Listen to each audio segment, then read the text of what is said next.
All right. Make sure everything is... Yep, okay. All that info looks pretty good. Everything is updated to what it should be, methinks.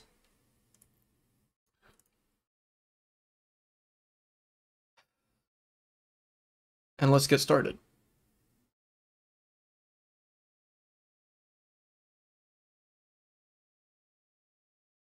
Let me take a minute to see. Okay.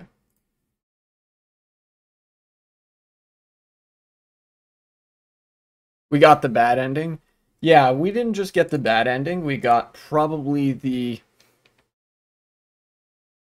worst ending. But in retrospect, it was kind of inevitable. You know? And, fucking, of course, this had to happen on the anniversary of my, getting affiliate, 2-year anniversary, and I'm now doing the election post-mortem. But I think it's fitting because this is a very important election either way. You know, people said that this would be the most consequential election of our lifetime, and they weren't wrong. This was the most consequential election, most likely, of our lifetime. I voted blue, so you can't say it was my fault. It wasn't your fault. It wasn't my fault. It wasn't the fault of anybody who voted blue, voted red, or even stayed home from voting. There's a lot of... sorry, my phone just went off. That was the alarm I had for my laundry. Where do we even begin? I'm glad you asked. I'm going to do my best to sort of convey what happened and why. How are you, first of all? I'm actually doing all right. I've been acting with purpose the past couple of days. This election was a surprise to a lot of people, but it didn't get me down for too long. It was only, you know, by the time yesterday morning was done, like by lunchtime yesterday, I was like, you know, I didn't like have any pit feelings about it and whatnot, you know? Oh, what's going on? There might be a retro rewind update. I will have to check. No, okay, never mind. Bright side. I see is, I don't know if public would like what they're going to do, support them completely. It wasn't a surprise to me. I had a gut feeling Trump would win, just incredibly disappointing. Yeah, we can talk about that a little bit, but I want to go through with the kind of beats that I really wanted to highlight. You know, we're going to put our thinking caps on for this one.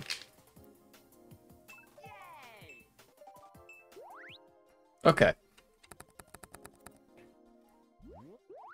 Here we go. Okay.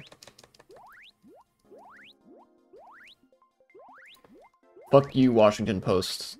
Stop.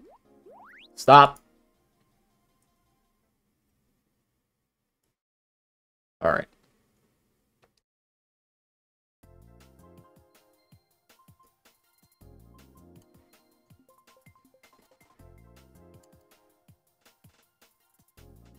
I need to find a 12-foot ladder for the news. Oh, never mind, actually. Alright, we're good. So, let's take a look at the electoral map of the rightward shift. Or actually, before we do that, let's take a look at the election results here. Let's do this. Yay, dry ruins. Crap, I didn't get to highlight that for too long. So, you may have seen, I'll come back and highlight it later. Obviously, Kamala Harris and the Democratic Party lost that election. They lost the 2024 elections, both for the presidency and for the legislature. The Republicans are going to go into the government next year with what's called a trifecta. They will control the executive branch of government. Did you see her speech? No, and I don't care about it. They will control the executive branch of government, that is to say the presidency and the administrative state. They will control the legislative branch of government, the legislature, you know, the House and the Senate, and they will control the judiciary, the Supreme Court. They will have completely unfettered and unchecked power in government to do whatever they want. This is the fascist victory that we were thinking was about to happen. And that's the long and the short of it. But not only did Donald Trump win the Electoral College, which is, you know, what you need to win in order to win the presidency, he also won the popular vote. And it was not close. I'm looking at, you know, my other screen there, and the vote totals haven't been completely tabulated yet. You know, like I said, there are still mail ballots being counted, but none of the votes that are going to come in have any chance of actually changing the results of this election, right? Trump won. He won the popular vote as well as the Electoral College. And that's what's up. But he got fewer votes this time than he did in 2020. That was one thing that a lot of people were predicting, kind of in isolation, that ended up being correct. Trump did not meaningfully expand his net of support between the pandemic years and now. You know, his base remained relatively the same. What happened was, you know, because Trump got 72, almost 73 million votes from what I'm seeing here. Yeah, what happened was the Democratic coalition completely, like, had the wind taken out of its sails. Let's look at the other screen here. Look at this. Donald Trump got 72 million votes. Kamala Harris only got 68 million. This is 13 million votes fewer than Joe Biden got. Now, there's going to be still some votes trickling in, so these numbers are going to be slightly lower than the final vote count ends up being. But yeah, the point is, the Democratic Party lost votes to the couch. People stayed home. The Democratic Party did not energize the base to turn out to vote for Kamala Harris. You know? And a lot of people are giving plenty of reasons that they think this happened. They're giving plenty of reasons that people stayed home, and some of them valid, some of them not.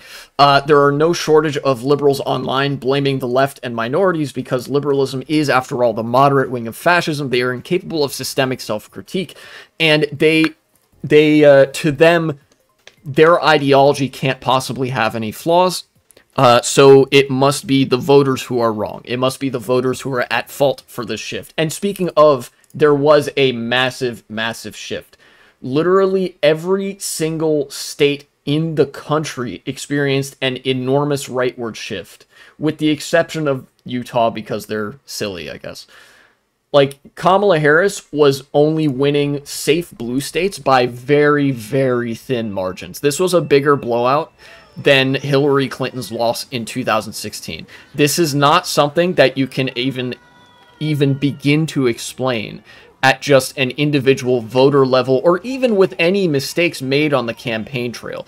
It is true, the Democratic Party did their damnedest to snatch defeat from the jaws of victory in the final months of the campaign. They abandoned all of their progressive rhetoric and messaging, with the exception of abortion, after the DNC had all finished up, right? They went around campaigning with Liz Cheney and decided to be the party of, well, Republicans. They decided to forsake their own base, and that certainly played a part in this. But again, that's a microcosm of a much bigger picture. And the bigger picture is this. Donald Trump ran as a populist, so he was always going to win. We have now seen that it was actually Joe Biden's win in 2020 that was the aberration. The only reason Joe Biden won in 2020 was because people were so stressed and inundated with worsening conditions from the pandemic that they would accept what would otherwise be a return to normalcy. Things were so desperate in 2020 that people viewed the status quo as a preferable option by comparison, but that couldn't last forever. Donald Trump ran as an outsider. It doesn't even matter, you know, you can come back at me by saying like, oh, well, he's a billionaire, he is the establishment. I don't care how true that is. This is politics. Perception trumps reality. And the perception was that Donald Trump was the outsider populist. He certainly ran on a populist platform. He lambasted the system as evil. He said that it is rigged against you. And of course, he coupled that with the most racist, Nazi-esque rhetoric you've ever seen about queer people, about immigrants, about whatever it is. but he said that the system is bad and that Americans have been cheated, and that is all people needed to hear. That's all people wanted to hear, because as, like, at the most fundamental level, this is what I will stake my reputation on as to, yeah, why the Democrats lost, is because people don't like the status quo, and even more than that, liberalism is dead. Liberalism had its time in the sun as the dominant ideology of the world for several hundred years, actually. You know, liberalism had a pretty long-standing run in geopolitics, in national politics, in America, in all sorts of areas of life. But the crisis of neoliberalism has just advanced way, way too far. Anything that the Democrats say, it doesn't matter what kind of policy wonker. You could have, like, Albert Einstein up there, and if you're not offering a populist narrative, people won't care, because they know, because you're advertising yourself as such, that you are a representative of the system that they hate. It doesn't matter what you're promising beyond that. This is why Bernie Sanders was so successful, and this is why there's such an overlap between people who voted for Obama in 2008 and 2012, more so in 2008, people who voted for Bernie Sanders in 2016, and people who voted for Trump both in 2016, 2020, and now 2024. The ideological common ground between them, as superficial as it may be, because remember, politics is about presentation above all else, is populism. Why did Obama win? Was it because he was a liberal? No. People hate liberalism. People hate liberals. Obama won because he was able to market himself as a populist and ran on a platform of fundamental change. Real change. I remember that sloganeering from the Obama years. You know, that's what people wanted. Trump came in and it was this maverick outsider and lambasted the system and said, hey, you know, we're going to drain the swamp. The system is, you know, fundamentally corrupt. Bernie Sanders said the exact same thing. He said the system's fundamentally corrupt, except Bernie Sanders is a real populist. This is why Bernie Sanders has the kind of repertoire and political support that neither Trump nor Obama could ever dream of, is because Bernie Sanders is prepared to actually deliver on that populism, rather than it just being a facade. Bernie Sanders is the leftist antithesis that the Democrats have spent so much effort quashing. Man, I did not realize how right I would be when I said in reaction to the Madison Square Garden rally that the grassroots are dead and the Democrats killed it. Liberalism is dead. Both the Democrats and the Republicans killed it. You know? People are tired of neoliberalism. They're tired of capitalism. They're tired of the same old shit. It doesn't matter if you're promising mass death and destruction as long as you're promising something fundamentally different. You know? And that is why, at a very ground level, that is why Trump won this election. That is why the Republicans won, and that's why the Democrats lost. And I do believe that, you know, because this is the end of liberalism and because of how fucking embarrassing this election loss was for the Democrats, it's over for the Democratic Party. They're not going to come back from this. You know, it's over for Kamala Harris. It's over for Tim Walz. It's over for every single person that worked that campaign. Donald Trump had felony counts. It was literally like, from the conventional wisdom of politics, this was the election of all elections. This was like in the bag. It would, like, this should have been, from the conventional wisdom perspective, the easiest election of all time. But the conventional wisdom lays on a bedrock of neoliberalism. So it failed. This, you know, a lot of people were infected more so than they thought with the sort of brainworm of liberalism, which is why so many people were surprised by this election result. You know, a lot of people didn't expect this because, you know, we had been conditioned. A lot of people, even that were critical of liberalism, had a hard time imagining that we would eventually just one day happen upon the time when, oh, now liberalism is done. It's over. You know? And the Trump administration is going to deliver on that. Trump promised to put, you know, people like RFK Jr. and Elon Musk in positions of power for the Department of Health and Human Services, for, you know, this new Department of Government Efficiency, you know, stupid meme.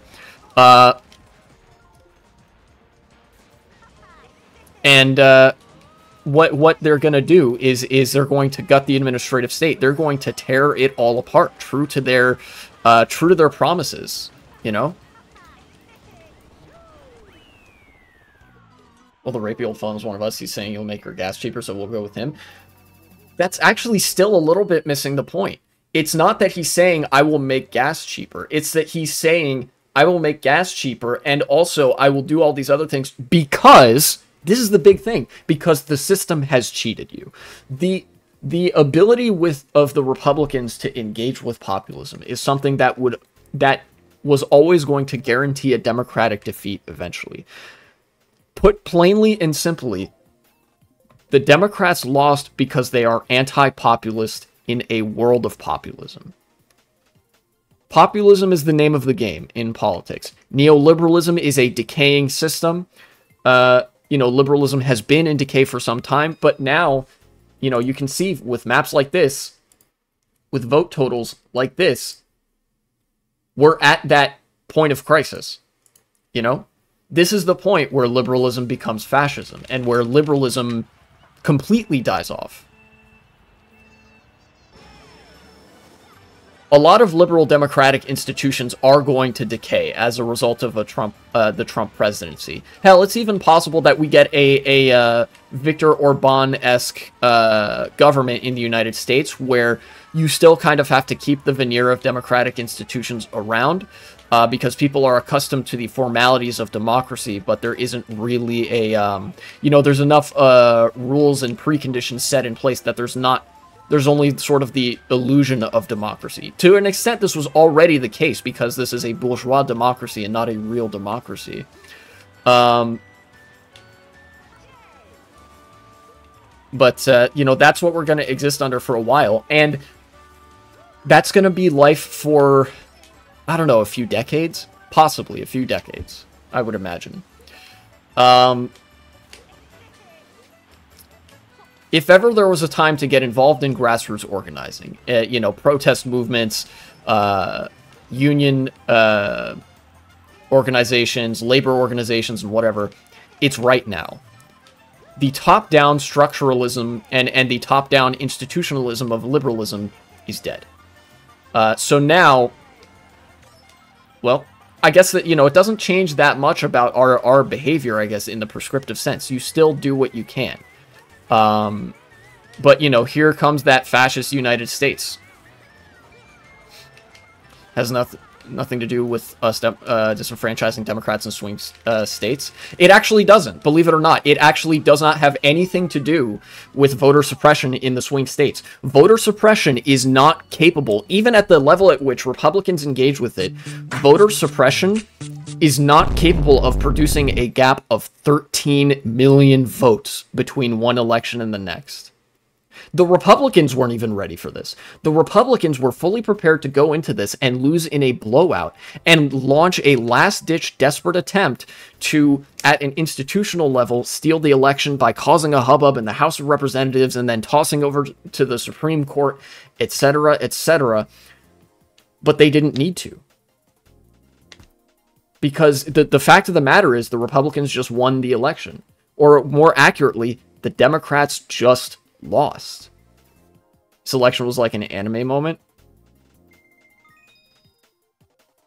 Sure.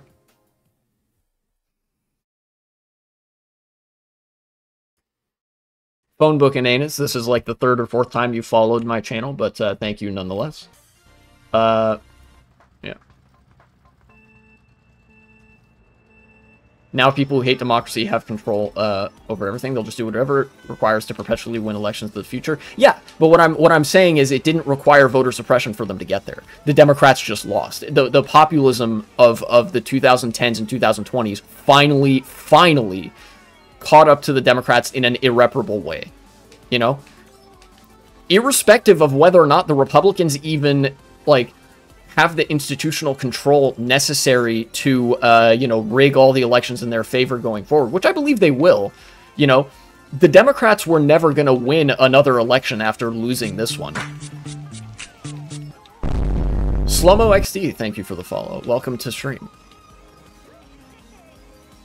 I don't believe any of the Russian psyop bullshit spreading on Twitter. The Democrats just suck. Yeah, like I said, the liberals are coping As a result of this, they're blaming the left, they're blaming Russia, they're blaming, voter suppression because they cannot fathom a world in which liberalism is fundamentally flawed. But that is the world that we live in. Liberals are at a loss for what to do and what the answer is at such a time of crisis. For all, when I said that the United States is going to turn fascist, that comes with a lot of baggage, rigged elections or like kind of more sham elections or whatever it is, hollowed out institutions, a severely cut back administrative state. You could see, some parallels between what's going to happen in America and what's happened in Argentina under Javier Milei. You could see some parallels between what's going to happen in America and the way that Hungary is right now under Viktor Orban, how that has been for a long time. But yeah, the fact of the matter is that that's what we're going to be dealing with.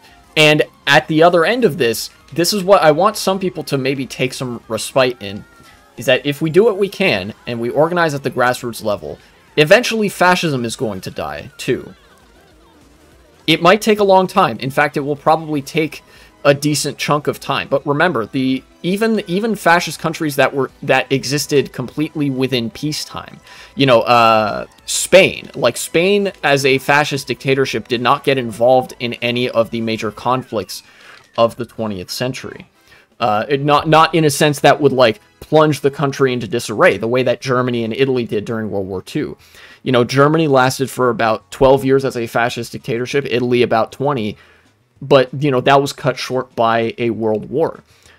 Spain was fascist from the late 1930s to about 1970-something, to the point that Franco died. Fascism has a short lifespan, an order of magnitude shorter than liberalism. Liberalism had its dominance for about 200 to 300 years. Fascism will have its dominance for about 20 to 30. And just like liberalism has consumed all of its fuel, that we've reached the crisis point, now people have rejected it, now liberalism will be powerless to suppress only the left while keeping the far right at bay, because now the far right is going to take over the institutions.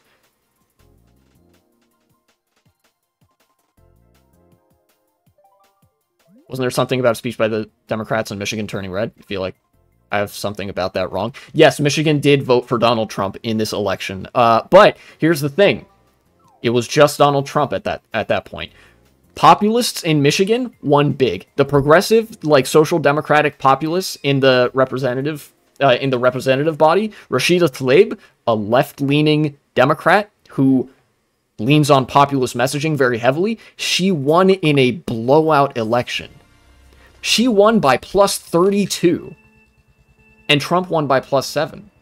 Because while there are potentially some Democrats that may, be populists in their heart of hearts and who may run as such, the Democratic Party is institutionalist, and they just didn't understand that institutionalism and liberalism is dead. It is a dead ideology.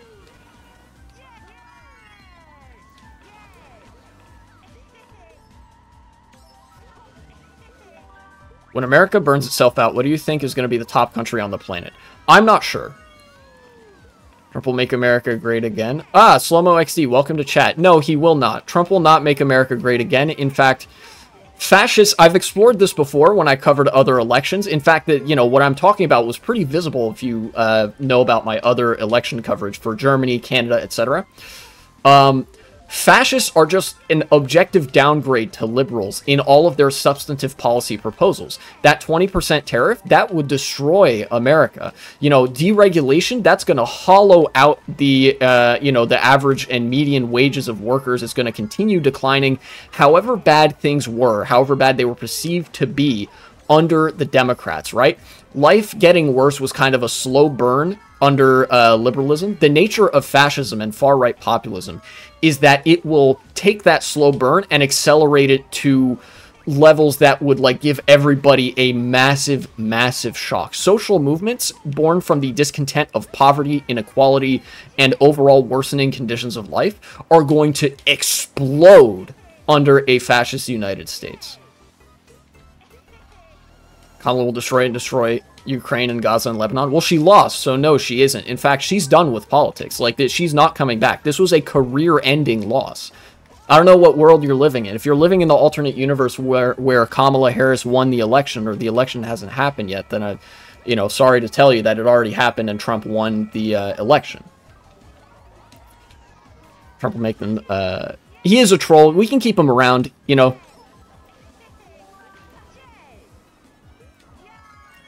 Yeah, Kamala Harris is now the least credible human being to have ever lived, and that's as a product of the bad luck of the draw, and also as a product of her deciding to listen to Hillary Clinton. Should use wood. Yeah, okay, there you go. Kamala Harris, the reason that she is so non-credible anymore is because she decided, as did the rest of the Democratic Party, instead of to embrace left-wing populism the way that the Republicans embrace right-wing populism, and to listen to the voter base the way that the Republicans do with their voter base, and to use the media apparatus, talk radio, TV, internet media, to construct a left antithesis to the far-right populism. Instead of doing any of that, the Democrats held firm in their institutionalist belief, denied all of the evidence of their eyes and ears that populism is on the rise and is consuming all of politics because people are fed up with liberalism, and they lost because they chose to lose. The Democrats had a pivotal fork in the road where they could have picked a path. And they knew that populism would let them win. They knew that populism was on the rise. They talked about it nonstop. They messaged about, like, oh, Trump is a threat to democracy, etc., etc. And he's a threat to the system. And they rejected that. They didn't believe the populism, like, they didn't believe the limited extent of, like, left outreach that they even did, which they didn't do very much, Like, sorry, I feel like, again, this is one of those moments where I feel like I may be at risk of rambling. But truly, this is a case of, the Democrats just lost because they didn't embrace populism. And they didn't just lose, they lost in a blowout,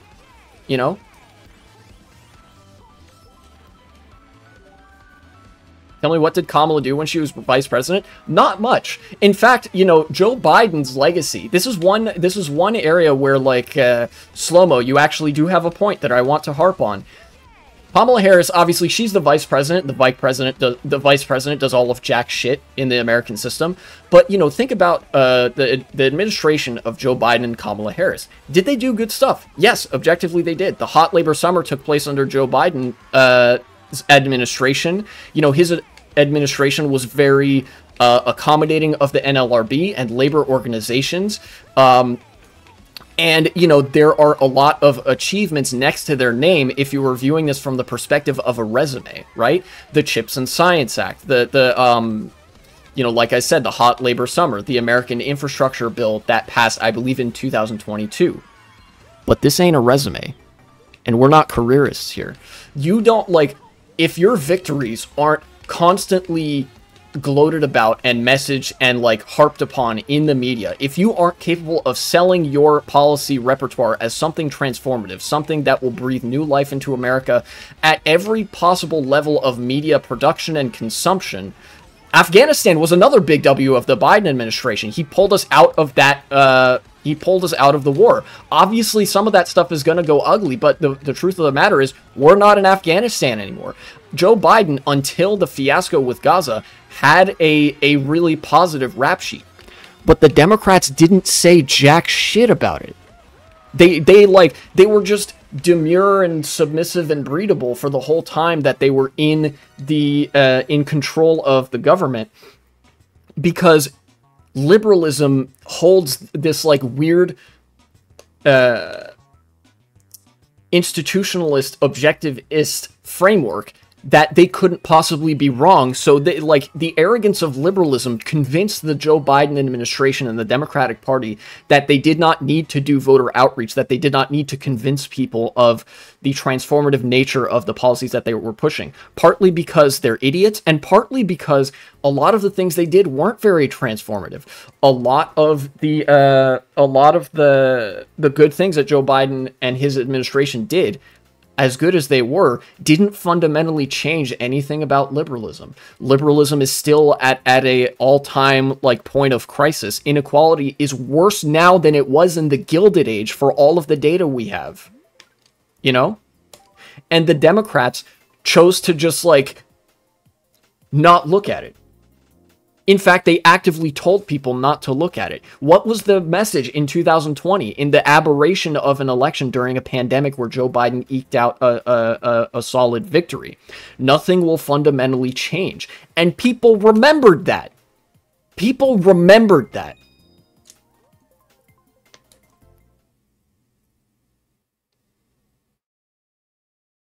Again, I want to stress that fascism is an objective downgrade to liberalism if you care about positive outcomes. But at the end of the day, fascism is capable of embracing anti-institutionalism and populism. Liberalism simply isn't. And that's what we saw, you know? And of course, I know that Slow-Mo XD, I know you don't actually care about all this stuff because, you know, the mass psychology of the fascist has been molded by, you know, the fascist media apparatus and the sort of musings of fascist sexual insecurity to only care about the suffering of the outgroup. The prosperity of the in-group, the prosperity of America, of the nation, is secondary so long as Arabs suffer, right? Or whoever the outgroup is at a given point, the suffering trumps all else, you know? And I want to stress, again, Slow-Mo XD and any other Trump supporters that may be watching, that isn't your fault. That is the fault of liberalism. Unironically, for your political shortcomings, it is just as valid to blame liberalism as it is fascism, because liberalism permitted fascism to exist with absolutely no pushback whatsoever at the institutional level, or even at a grassroots level. Hell, you know, I was just talking about this earlier, that liberalism at the grassroots level intentionally killed off local activism and tried to subsume it into the party to turn what was otherwise a grassroots political scene into just another arm of the institution. The grassroots that could have potentially saved the United States, that could have delivered a better future for the workers, that could have pushed the Democratic Party to embrace populism, was a threat to the Democratic Party in so doing. The Democrats knew it and they killed it off. My point is, Trump, if he was the president, that will not have happened. No war, no bullshit. Well, you're objectively incorrect there. But again, that's not your fault for, you know, believing that shit. Because, like, you know, if you take a look at the sort of media that saturates the internet, saturates TV, and saturates talk radio, a lot of it is stuff like Jordan Peterson, Joe Rogan, Ben Shapiro, you know, Matt Walsh. Don't engage with Slow-Mo XD. They basically have subhuman intelligence. It's not worth it, real Cryoraptor. All of that media lean to the right. That narrative that you're currently rattling off in the chat right now, that you're, you know, recounting to everybody, is the only narrative, because Democrats didn't offer a counter narrative. You know, you turn on the radio in your car, right-wing bullshit, like fucking, what's his name? Rush Limbaugh, you know?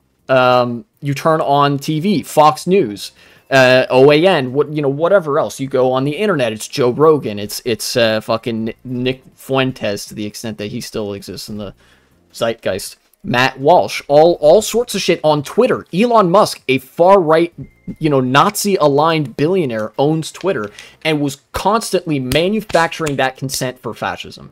And Democrats did not put forward an answer. There was no left-leaning answer because the right had capital behind them.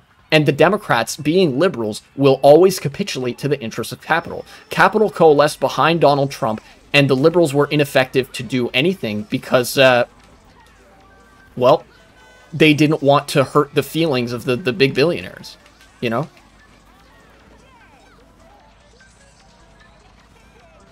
Slow-Mo XD, you must have missed the part where I'm a socialist. We don't do identity politics here. This is not an argument. Oops.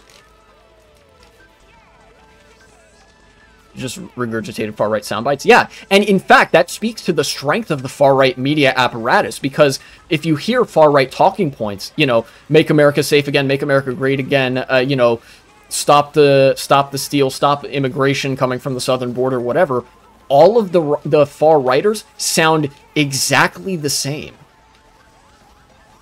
And that's because there's a very top-down framework that they get their talking points from, and that, you know, that exists for the far right. They have the backing of capital, and quite frankly, they have the top-down social power to create those narratives and to run with them.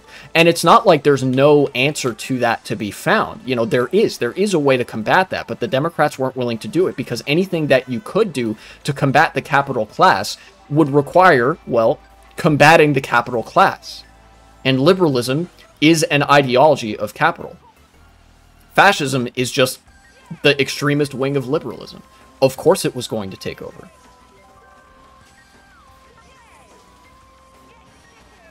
All they want is to degrade the opposition, downplay every single good thing the left does. Yeah.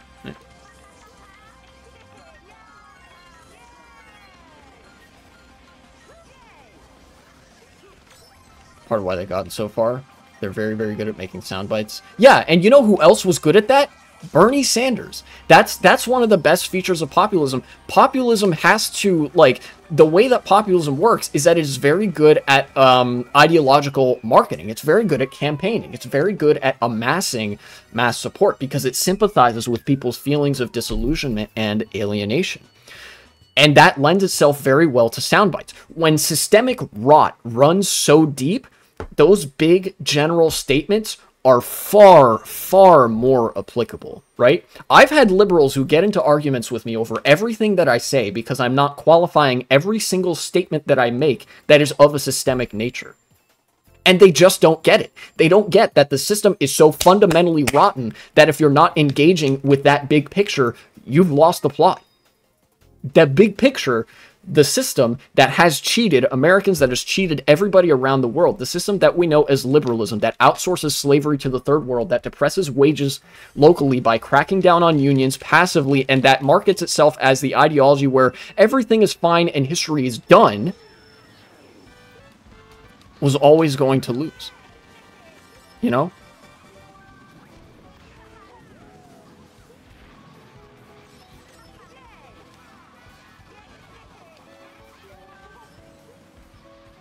Far left is so much more unpopular, but also not as insane. The echo chamber just is not there. The left will become more popular with time, you know, because with liberalism dying off, that functionally means that the only two present ideologies left are going to be fascism and socialism. I mentioned that, you know, liberalism and fascism are, you know, birds of a feather and whatnot. Fascism came out of liberalism, but with time, we're actually going to see liberalism turn into fascism. The way that liberal mass ideology is going to die off, because liberalism is an ideology that is anti-mass, you know, it is anti-populist. The liberals in America are going to split between fascism and socialism.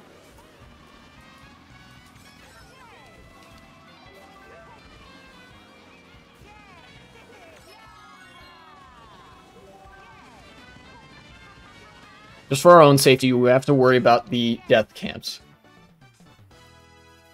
I don't know. There are going to be concentration camps, as there already are at the southern border.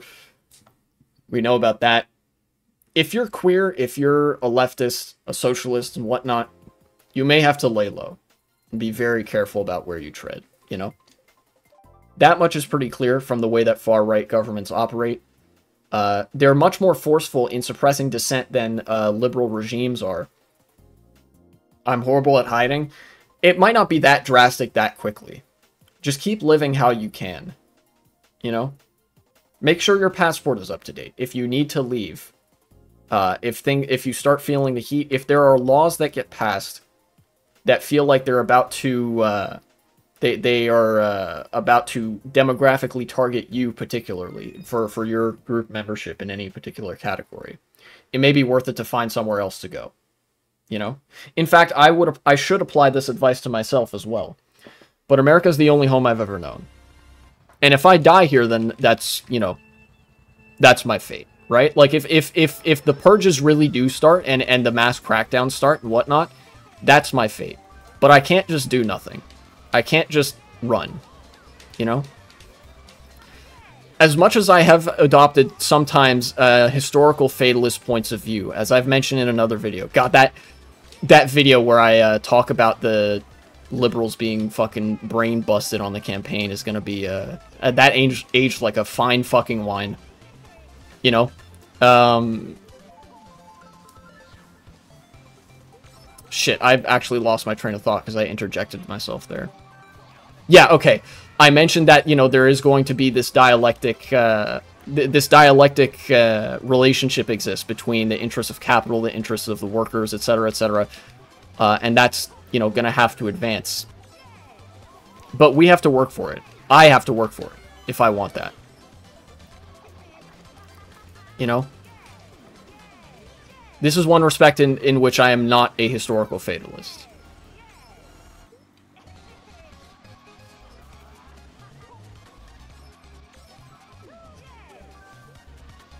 Will be a cold, hard day before California loses to the right in a firefight. Things aren't going to get that bad. Don't turn into a Tim Pool about it. You know, civil war is not coming. Conventional civil war is kind of an antiquated concept for the most part. You know, you either get the insane clusterfucks of the Middle East in really unstable countries, or you get situations like Argentina in developed, more developed countries where it's just liberalism but worse. You know, the administrative state gets gutted. And the quality of life deteriorates. So on and so on. But if you followed Argentina, then you'll know that the unions are very active there. Grassroots protests is very active there, you know? You think Donald Trump's mental state being so low will help us? Yes. And that's why we need Trump to be alive. We need him to not die in the next 4 years. Because that buys us more time. A very small amount of time, but time nonetheless. If Trump dies in office, we get J.D. Vance. And if J.D. Vance is in office, then, you know, yeah, the death camps probably will start being built. Or something like that. Maybe not death camps by name, but it'll be pretty fucking bad. You know, queer people are going to be mass imprisoned and stuff like that. There's going to be all sorts of obscenity laws like there were in the 50s and 60s that are used to arrest women and minorities. At a much broader level than currently exists. You know. When I said that this is the death of liberalism, I meant it.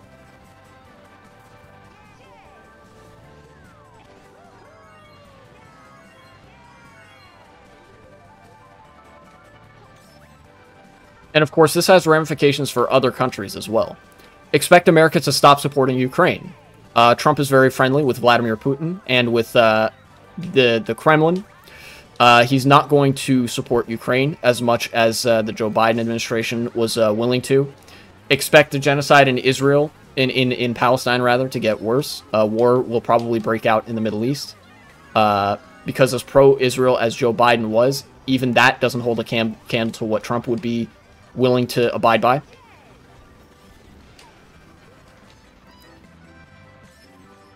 Nervous because of Trump's plans for trade war? Yeah, there's a lot of nerves. There's a lot of uneasiness right now. Things are going to get worse. I'm not interested in sugarcoating that in any way, you know? But lest somebody, you know, despair about, like, we're all going to die. That's how life works. You live and then you don't live anymore. That's life. It begins and ends, right? It's up to us what to do in the meantime, right? We can try to make things better. But we shouldn't just do nothing and despair idly. Because then our time will be wasted, and that's really bad. We should keep the ideology alive? No. Actually, we shouldn't. Liberalism deserves to die. If we keep liberalism alive, that keeps fascism alive that much longer. Yeah, wow, really? Yeah, it's crazy. You know, they're just telling me about this for the first time. People don't live forever, in fact. I wasn't talking about liberalism. Oh, yeah. Socialism will remain alive. There is no, like, if you guys have read 1984, you will know this. People will always be skeptical of power. They will always be angry about inequalities and injustice in the world, whatever. You know, however bad things get, eventually there is going to be an other side to this. We just have to work as hard as we can to bring that about sooner and to make sure that, you know, whatever damage we can prevent is prevented. But, you know, Yeah. Socialism is a very old idea, older than both liberalism and fascism, funnily enough. Socialist ideology in the modern day is very influenced, very informed by liberalism and fascism. But you can go all the way back to the days of the Roman Empire and feudal Europe, and there were peasant revolts, there were communards, as they called them. There were even people in the Roman Empire that argued in favor of a social economy and argued for, I think, something that basically directly translates to socialism, a common ownership of property in which class distinction was abolished. You know? And back then, you could just kind of say that because class distinction was, like, legally enshrined, rather than functionally enshrined due to material circumstances. I blame the USSR for ruining the name of socialism. There's plenty of blame to go around. And yes, the USSR did a lot to damage the reputation of socialism. In fact, if the USSR didn't exist, we might have been able to, or if the USSR was a successful socialist experiment instead of a failure that devolved into state capitalism and fascism, we might have been able to get a resolution to those contradictions already. We might be in a much more favorable spot. But, look, that's, at the end of the day, that's speculation. You know? We have to deal with the spot that we're in right now.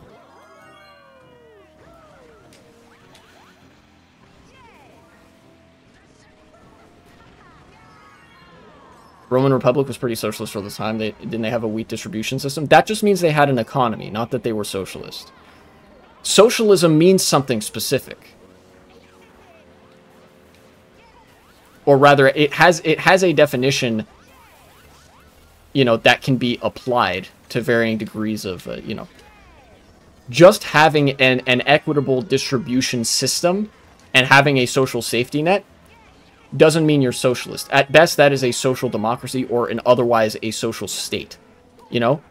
Socialism, in all its forms, is a democratic organization of the economy where the workers own the means of production, where there is no owning class. There is just one mass of worker owners, you know, and there is no, like, class hierarchy.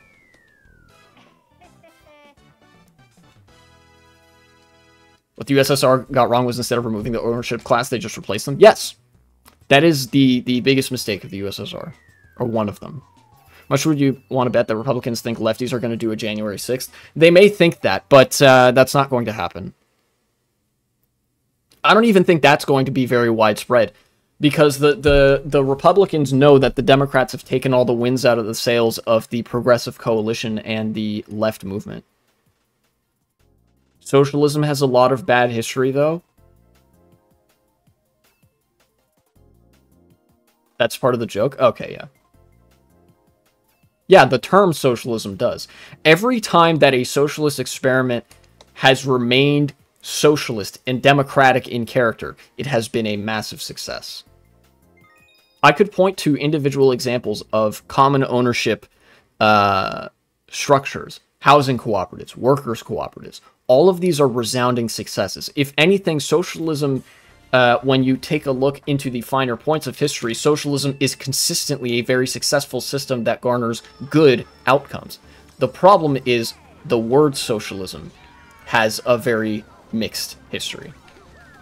And, you know, consent in America particularly has been uniquely manufactured to activate people at the mere mention of the word socialism, so...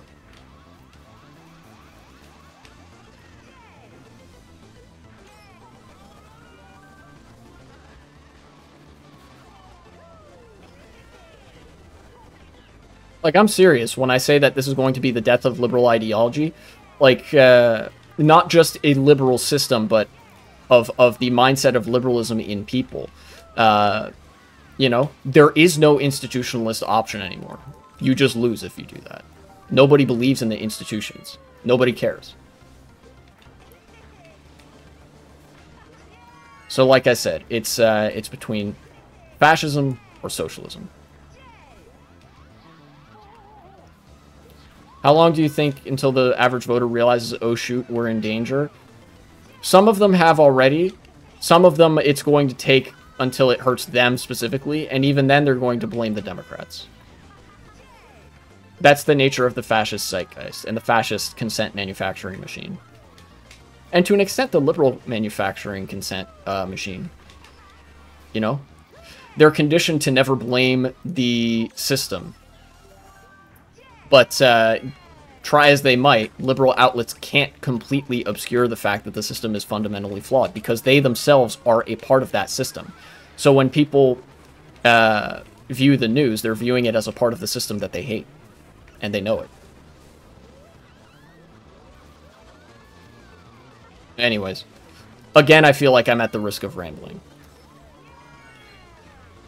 To go back to what I was saying, I could give a lot of individual details about mistakes, you know, the positives and negatives of the Democratic campaign, what they did right on the trail versus what they did wrong. But I think that would betray a lack of understanding of the broader image. And the broader image is just that the time for liberalism has come and gone. People do not care for neoliberalism. They are skeptical of the system in which we live. Trump ran on a platform that lambasted the system for failing the American people. It didn't matter that he was a fascist, because the Democrats ran on the message that the system fundamentally works, even though people's lives have been getting worse, inequalities have only been widening.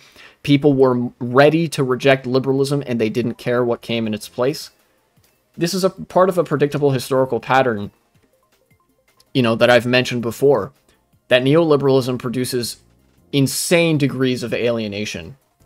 That gives rise to populism. And of course, the right-wing populism is going to come up first, because capital is okay with that, and they're not okay with socialism. Capital is going to suppress socialism for as long as it possibly can, which means the Democrats squashing progressive movements, squashing the left, and eventually fascism is going to win with the support of private capital.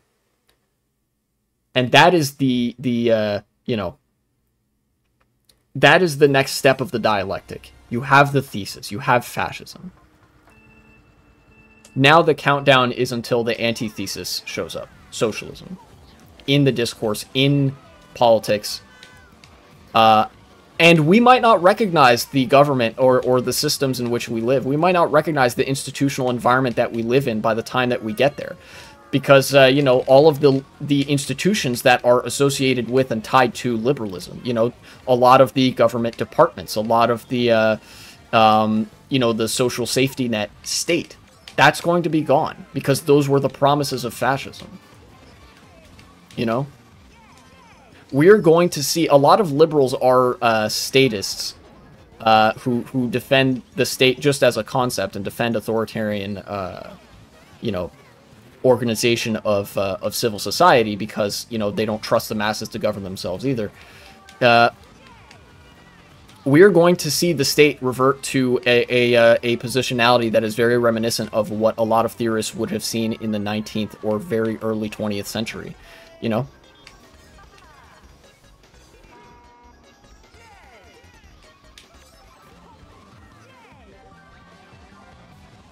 Some of the people in the news reporting sounded scared when they're starting to realize, yeah, you know, as much as there are a lot of really dumb, like, median voter types of people, there are also a lot of pretty intelligent people in the news media. You know, a lot of these pundits are themselves college educated in journalism, in political science, and the social sciences and whatnot.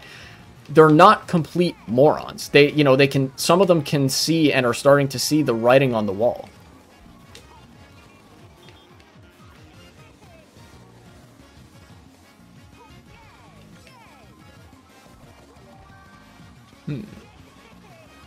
Hope there's not going to be a shot. I want to use this here.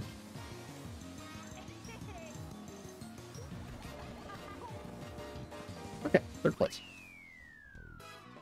Huh. Yeah. I don't know if I have that much else to say. It is really, you know, it's quite simple when you know, when you think about it. The reason that this happened,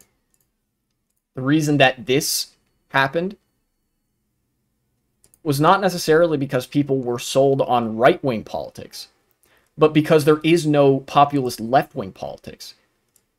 You know? Fewer votes than Trump got in 2020. Vastly fewer votes than Biden. people weren't necessarily super enthused about fascism. Yeah, it's just the Democrats just failed. Liberalism is dead. And this is the nail in the coffin. You know? Look at this map. These are all comparative shifts. Remember, fewer people voted in this election than last time.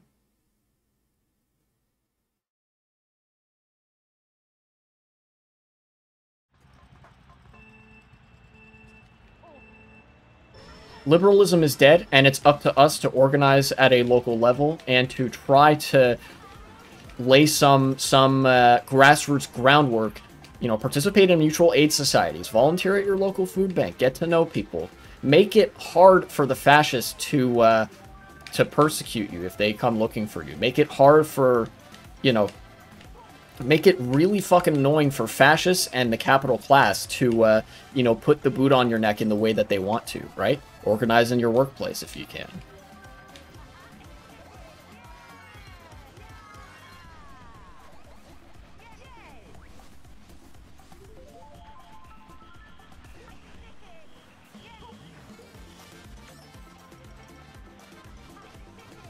And need I remind people as well, this is a post-Supreme Court decision Trump, who has literally unlimited power in the presidency.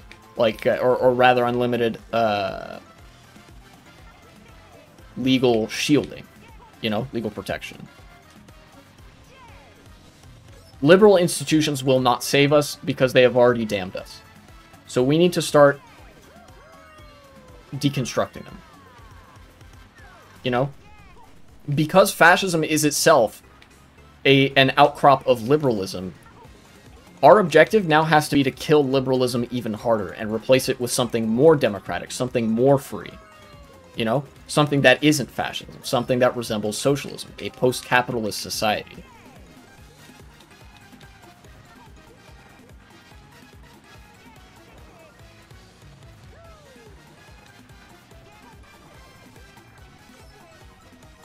I'm the government, you can't stop me. It's more like the Republicans saying that in concert.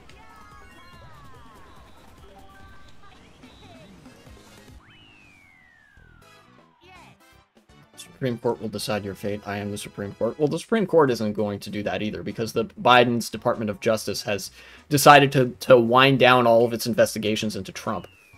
Liberals handed the country to fascists on a silver platter. This is the fault of liberals. I've said before that fascism is an all-consuming fire that destroys everything in its path, and for that it seems to lack humanity. It seems to lack reason or direction. You know, it just destroys. It just hates and consumes everything. Liberals, it was incumbent on them, since they held the levers of power, to stop fascism. And what did they do? They opened the door right on up for it. Now it's incumbent on us.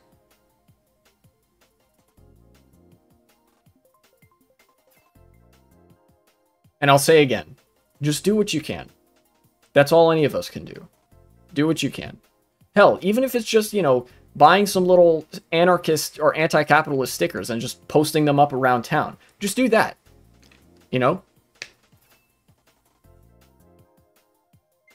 Go to your local town hall meetings if you can.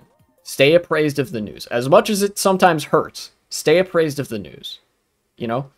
Get to know people in your life. Make sure that if something bad does happen, you personally have a social safety net. Truth hurts? Yeah.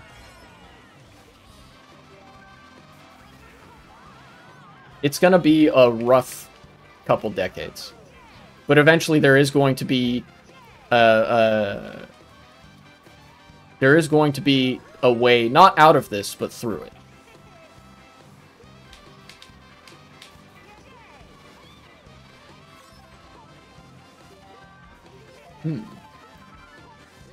If I'm going to the death camp, I'm gonna be smug about it. Yeah.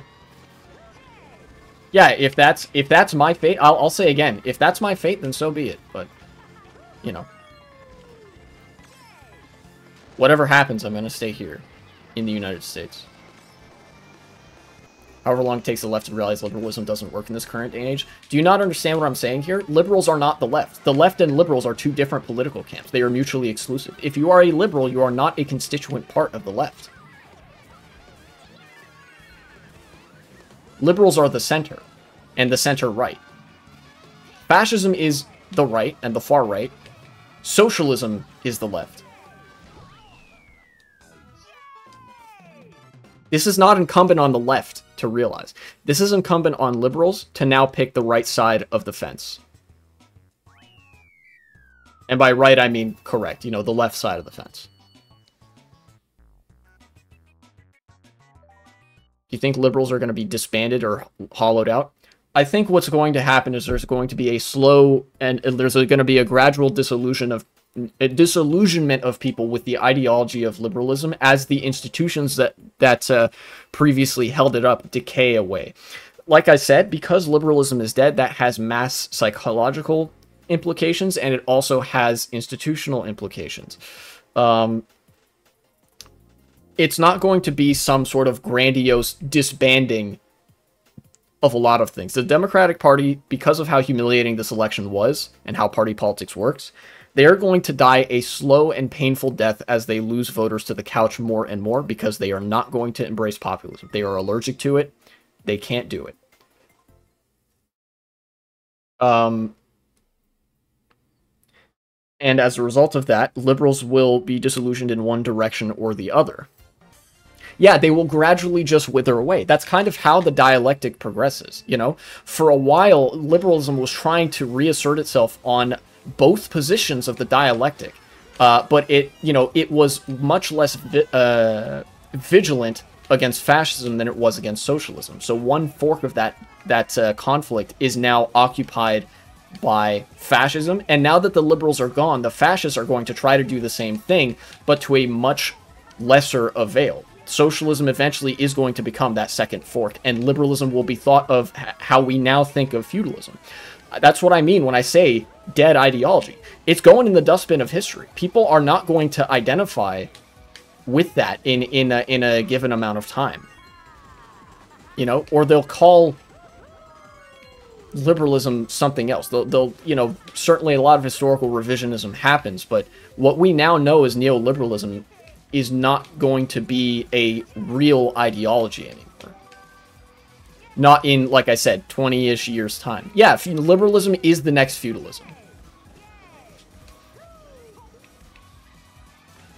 Yeah, kind of like the Whigs in the 19th century. That, you know, slow, painful death. That is the Democrats' fate.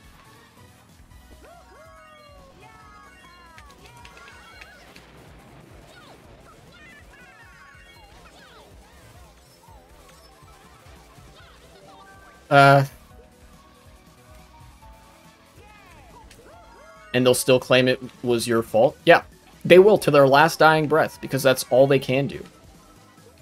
You know?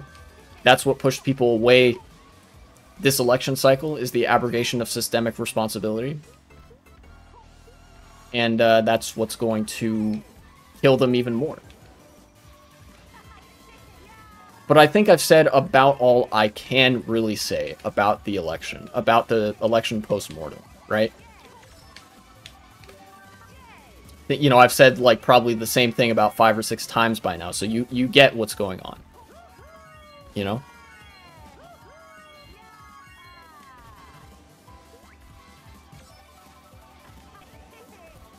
Your family left or right? Left, but they're liberals. I know this is not terribly charitable, but in many respects, I'm the only socialist. Now, they're not the kind of liberal that makes me think that they would, like, fall on the fascist side of the fence. I feel like when ideological push comes to shove, they will sort of, you know, they'll probably lean one way or the other, right? But this is sort of a matter of the passive absorption of the ideologies around you, right? A lot of liberals are not liberals due to sincerely held philosophical convictions. They're just kind of liberals because, oh, you know, I guess I'm a little bit more on the left. I don't know. Do your parents know you're socialist? Yes, they do. We talk about politics a lot. That's why I think that they are, you know, they'll be fine. Insofar as, like, ideological realizations and some such. But I don't really want to talk about that too much. You know? I'm not in a bad home situation by any stretch.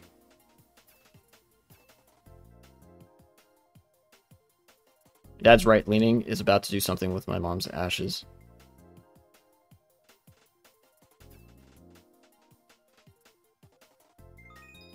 Why'd you have to bring that up? Alright, new rule in chat. Let's not talk about that especially grim stuff. I don't know what people do with the ashes of dead bodies. Usually they scatter them. You know? Like, they'll scatter them in the water, or they'll scatter them over, you know, a spot in the park that they really liked, or something like that. It's sort of like, you know... It's a post-mortem rite of passage.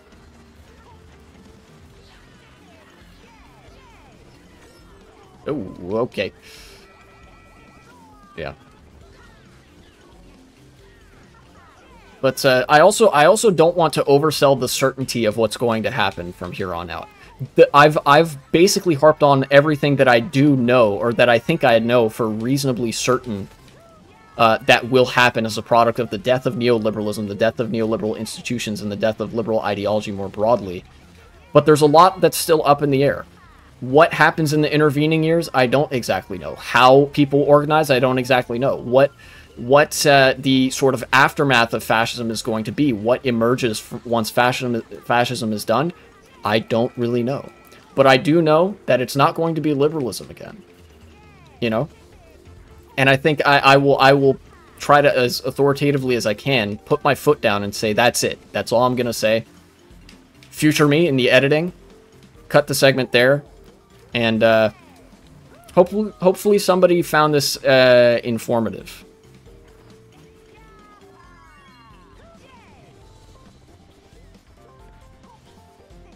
Oh no, I didn't get the trick. When the world needed him most, my skill fucking disappeared.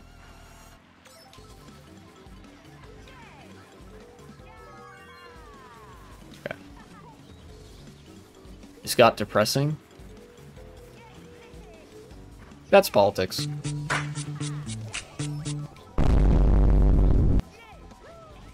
Quinlioi. I don't know how that's, if that's how you pronounce that. Thank you for the follow. Welcome to the stream. I just got done with the election post-mortem. Oh, you meant the stuff about ashes. Yeah. Yeah.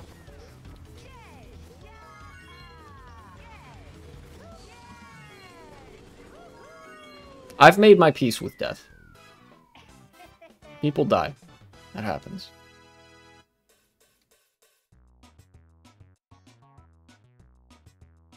It's gonna be a matter of time before people are saying Armageddon's gonna happen right now, even though they said it all the time. Well, yeah, you got that right. They're saying it all the time. You know, doomsday prophesizing is a pretty consistent part of human history, particularly among religious people.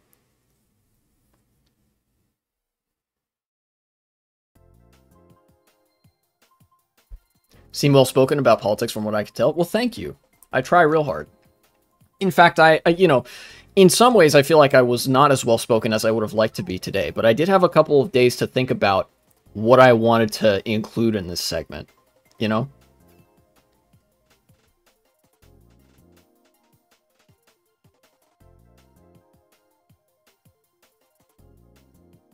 Gotron, I'm not sure I understand the question.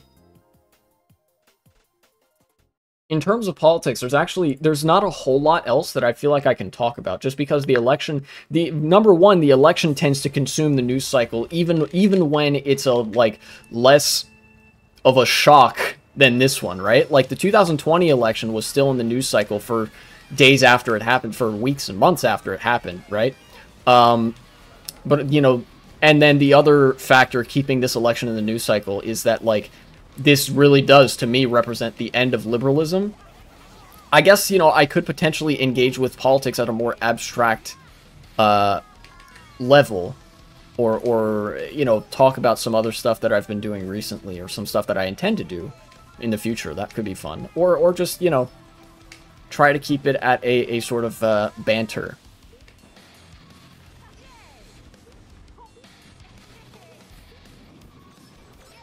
you know?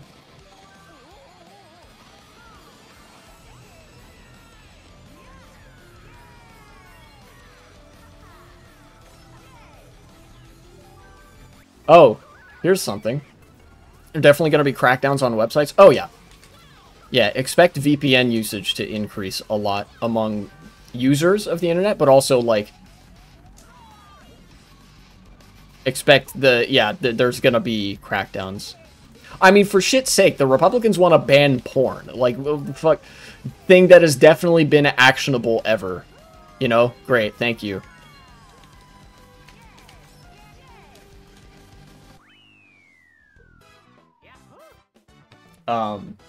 You guys want to hear a story that actually overlapped with Election Day? It's relevant to my life. It was kind of funny. Yeah, no nut, never. Banning porn will be the next prohibition.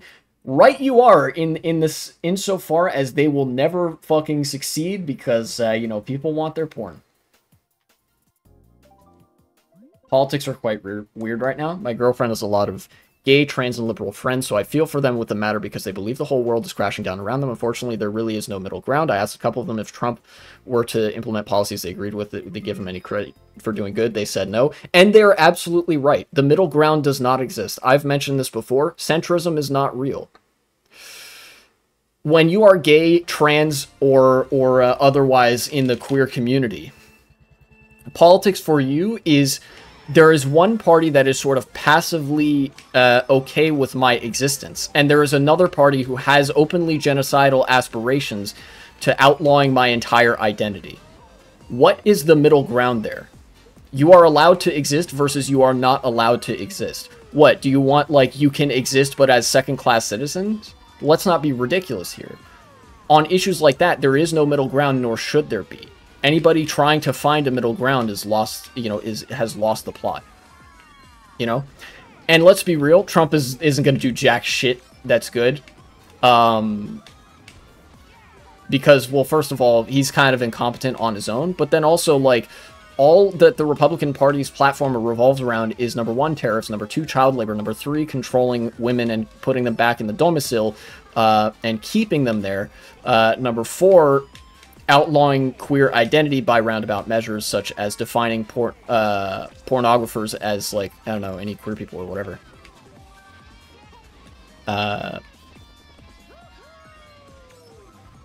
And number five, doing whatever the fuck big capital wants them to do, which usually means squashing unions. Yeah, centrism is like Santa Claus. We like to pretend that it exists, but it doesn't. Centrism is just what right-wingers call themselves when they are afraid to, or when they don't want to openly front that they are right-wing, you know?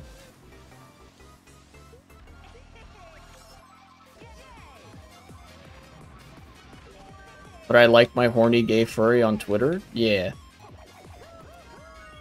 Based.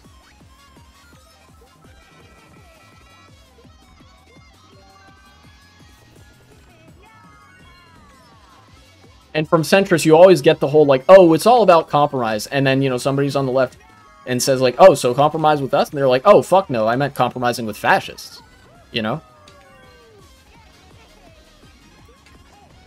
Oops.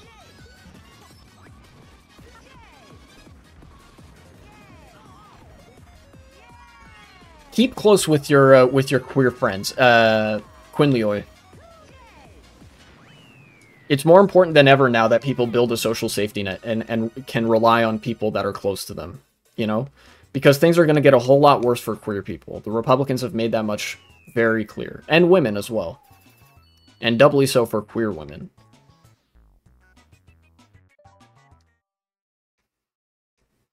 Anyone in chat want to build a social safety net? I mean, we all live in different places, so... I'm mostly referring to real life. Like you said, there are going to be crackdowns on websites. There may be crackdowns on content and stuff like that. It's entirely possible that some fuckery happens that makes it so that online engagement with other like-minded people isn't as feasible anymore. You know? I don't think it's going to go away entirely, but it might, you know, become a little bit more tricky. You might have to rely on real-life connections a little bit more.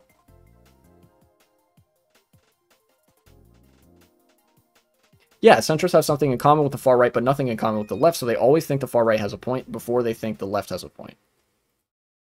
Education will go to absolute shit. Feel bad for kids in school right now. Yeah, for those not cued into the picture, one of the professed aspirations of the Republican Party for this election, or for this government that they're going to have in January of next year, is to just straight up abolish the Department of Education. That's the, like, you know, well, I mean, it's exactly what it sounds like. It's the organ of the administrative state that manages things that are related to education. Education spending, and curriculums. It's certain aspects of curriculum that are vague enough that, you know, you can say at the federal level, oh yeah, we want schools to teach kids about, I don't know, these big sweeping concepts, and how you do that is up to you. Okay, this combo is fun to engage in, but I'm so fucking hungry. I'm gonna go eat a school bus right now. So true. Let me know how it tastes. I've never eaten a school bus before. Okay.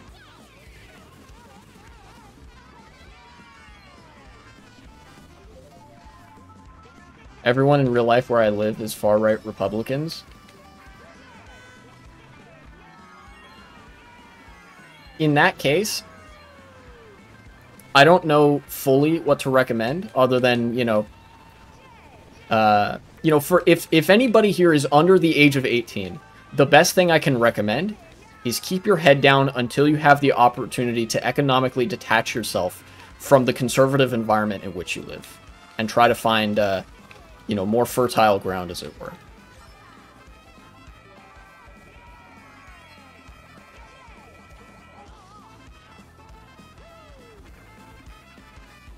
Captain Lasertown's about a company town, not too long, like 7 episodes on Netflix.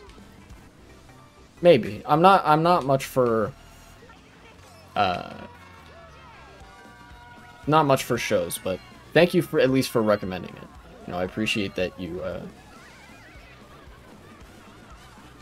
appreciate that people share stuff, But I just don't know if I'm all that interested right now.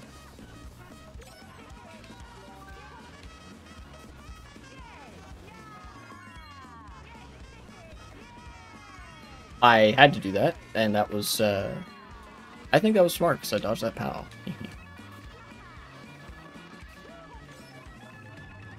Yes, I need red shell protection.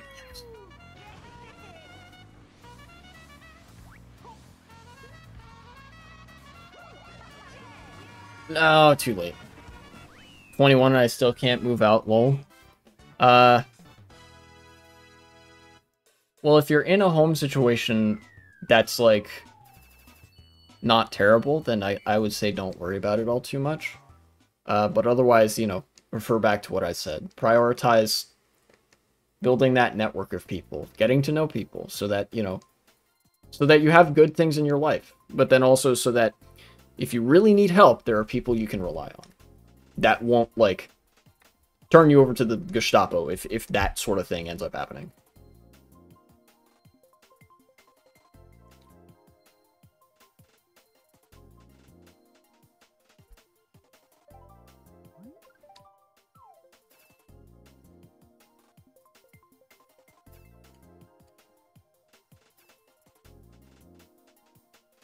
The Thora Gestapo? Oh yeah, in the UK. Oh yeah, in the UK, there's actually, I would say in the UK, my warning isn't as urgent as for the United States, right? Because the UK is still in the moderate fascism stage, as opposed to the just regular fascism stage.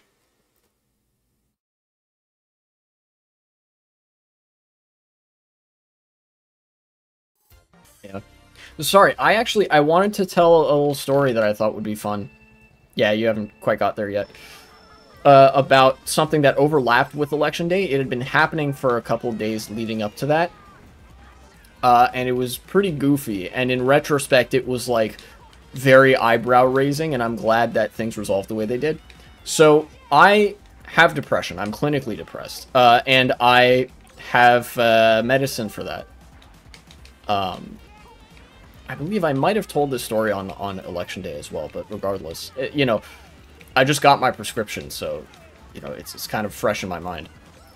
For the winters are usually kind of tough for depression because I also have seasonal depression. And the medication can't do everything. And I was talking about this with my psychiatrist a little while ago. And she suggested that, you know, some of her patients opt to use the 300 milligram dosage, like the next dosage up, during the winter time when things are especially bad. And then when the spring rolls around again, they go back down to 150, which is the lowest dose and is also what I'm currently on. So we talked back and forth about it, and then we agreed, like, okay, yeah, let's try that. So I think about a week ago or so, I started on this. I picked up the prescription for it long before then. But about a week ago, I started taking the 300 milligram pills. And for the 3 days that I was on them, I noticed some really, really bad consequences. Like, my heart rate wouldn't go down. Like, my heart was beating really quickly. And my hands were a little bit shaky. I couldn't keep my hands very steady. Usually, if I'm not, like, hungry or super tired, and I try to hold my hand steady, I can do it. I can hold my hand, so that it doesn't move all that much, right? But when I was on the 300 milligram for just a couple of days, my hand would shake a lot. And my brain started going crazy with ADHD. I haven't been officially diagnosed or tested for ADHD. That's something that I'll have to schedule at some point. But I have suspicions that I have ADHD, or at least the attention deficit component. But the hyperactivity component really started flaring up when I was on the 300 milligram dosage. My brain was wandering very easily. I got distracted a lot more easily. And the other thing is I didn't get any sleep for about 3 days. Now, I went to bed. I laid down in my bed when it was nighttime. It was time for me to sleep. But I didn't feel particularly sleepy. Possibly because of, like, my heart rate was high. And when I closed my eyes, it wasn't like I was sleeping. I was just laying down with my eyes closed, you know? And so that was like 3 days of my life. And I was like, okay, I gotta stop this. And I remember, I think election day was the first day that I had just gone back to the 150 milligram. And you guys, if you were here for that stream, then you know I streamed for fucking 5 hours. And, you know, only got off stream at midnight. I had to wind down and do some other stuff, and I didn't end up going to bed until what? What time did I go to bed? I think there was a message I posted in the Discord right before it. Let me refer back to that.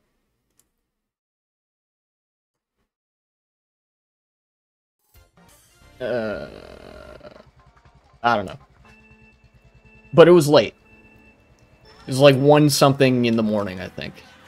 And I woke up at like 7.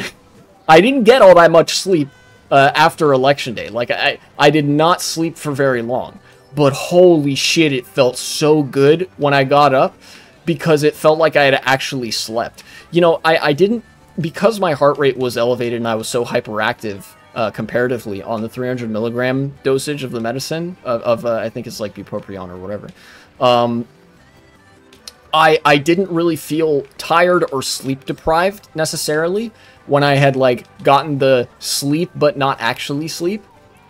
But then it, like, put into perspective when I was actually tired and when I got sleep and when I woke up the next day, like, just how much. 0611? Okay, so it would have been, like, a bit after 1 in the morning. Yeah, so I only got, like, 6-ish hours of sleep. Maybe not even that much. But I felt amazing when I got up because it felt like I had actually slept and it felt actually, like, restful. And I looked back on it and I was like, Wow, that actually could have gotten pretty damn bad if it persisted for any longer than just a couple days.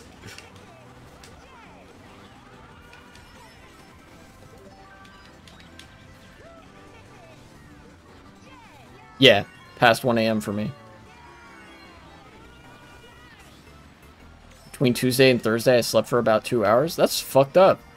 You need to get more sleep, dude. Also, that's some shit that, like, if you're in your 20s, you can get away with that shit. Or younger as well. You can really get away with not having a lot of sleep. Until you get to a certain age.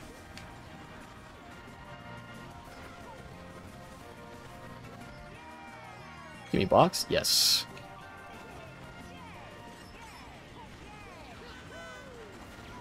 No! You fucking expertly maneuvered to hit me. I was trying to pick a line where he wouldn't be. Last night I got 9 hours of sleep, which is more than usual. That's good.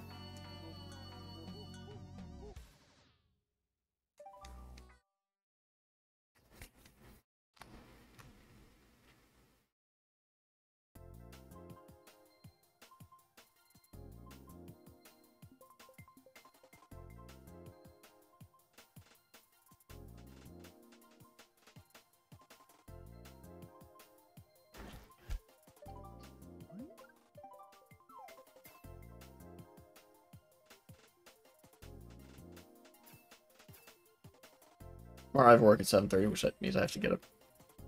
Or 6 a.m., so goodbye. Sleep quality. True. You know what's funny? I feel like the quality of my sleep is actually way better if I get up super early in the morning. Like, if I go to bed at a reasonable hour, get up early, I'm, like, have a good energy throughout the day, and I'm able to do the shit that I want to do, and it feels like I have so much more of the day to work with. It makes me feel pretty good about myself. Like, younger me, like, high school me is fucking despondent upon hearing the fact that, like, I'm a morning person, right? Because everybody hates, like, having to get up super early to go to school or whatever. But, you know, if I sleep in till, like, 9 a.m. or past that, I just don't feel very good about it, you know?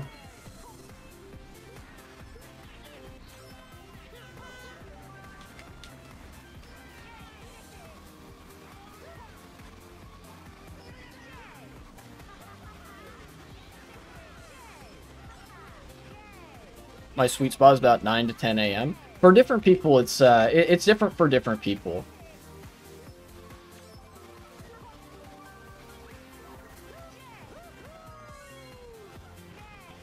Get up before or after that, you feel like shit. Yeah. For me, my sweet spot is the hours, like, from, like, right before 7 to, like, right before 8 o'clock in the morning. That's just the sweet spot. If I get up, like, 8 o'clock or whatever, I don't feel super bad. But certainly if I get up, like, 8:30 or 9, I don't feel great. And if I get up so early that I feel like I haven't gotten, like, a full night's sleep. Like, if I get up at 6:15 or, like, earlier, for sure, I just feel like dog shit. Like, it's not good.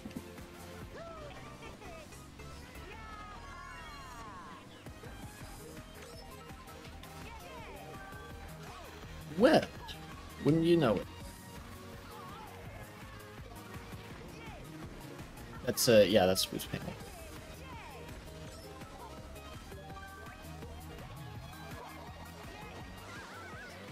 Got him.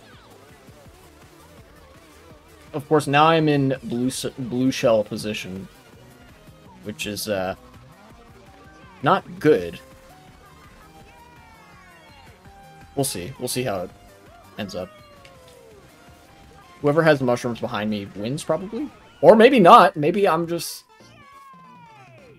sick with it.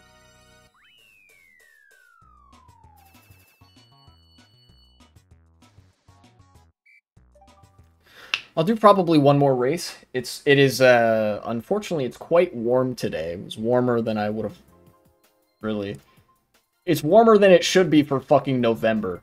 I don't think people realize how short that course actually is. Yeah, it's pretty short. A lot of the Nintendo tracks are actually quite short. with the exception of, I think, like, a lot of the N64 ones can be pretty long. You know? N64 really feels like a scaled-up version of Mario Kart. To me, at least.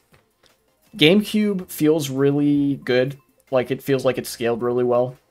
GameCube tracks, usually, because they're, like, similar engines. Yeah, N64 Rainbow Road. I don't know what the fuck they were thinking. They made that one. Oh, dude, you know what I just remembered, though? There's a Hot Wheels game, Hot Wheels racing game, that has tracks that vary wildly in length. And there's a version of it for the Game Boy Advance, and that's a game that I played a lot when I was a kid, like, little kid. But the Game Boy version didn't have any of the short tracks. It just had, like, super long tracks. And it might be fun to play on stream one time or another. You know, I have a Game Boy Advance emulator. So I could capture it with my capture card and take you guys through the wild ride that is a game, like, racing game from my youth that isn't Mario Kart, you know? I feel like that would be nice content, like, playing those Hot Wheels racing games. But I don't know, I kind of want to find a opportunity to do that. Like, yeah, I want to have time to, like, set it up, I suppose.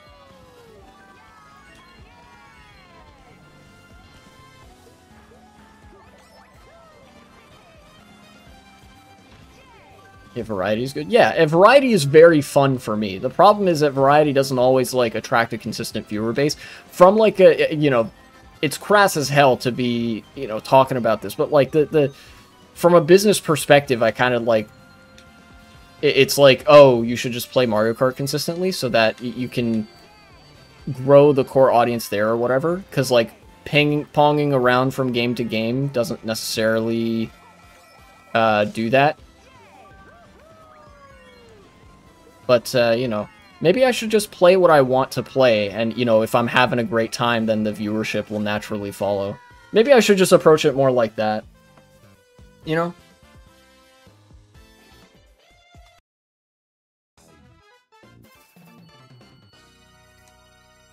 Yeah. So yeah, I guess stay tuned for that. And I recently also played the PC versions of those games that I played when I was really young. The computer versions are actually way harder than the Game Boy version, you know? Not just in terms of the controls, because the controls are, like, they're pretty similar, I suppose. I don't know. It's kind of hard to explain just off the fly. A little weather thing before you go. Here in the UK, we're having what will probably be our driest November on record. That is concerning, but also interesting, because UK is known for being a rainy place. Anyways, I'm gonna probably end stream now. I will find somebody to raid.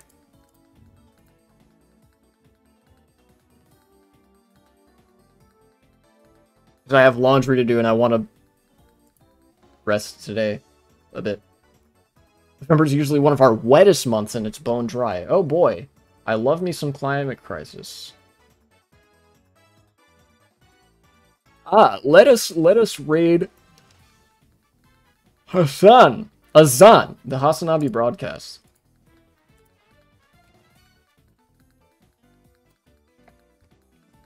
Yeah. He's doing Hogwatch and Libwatch. Should be interesting. I'll see you guys next time.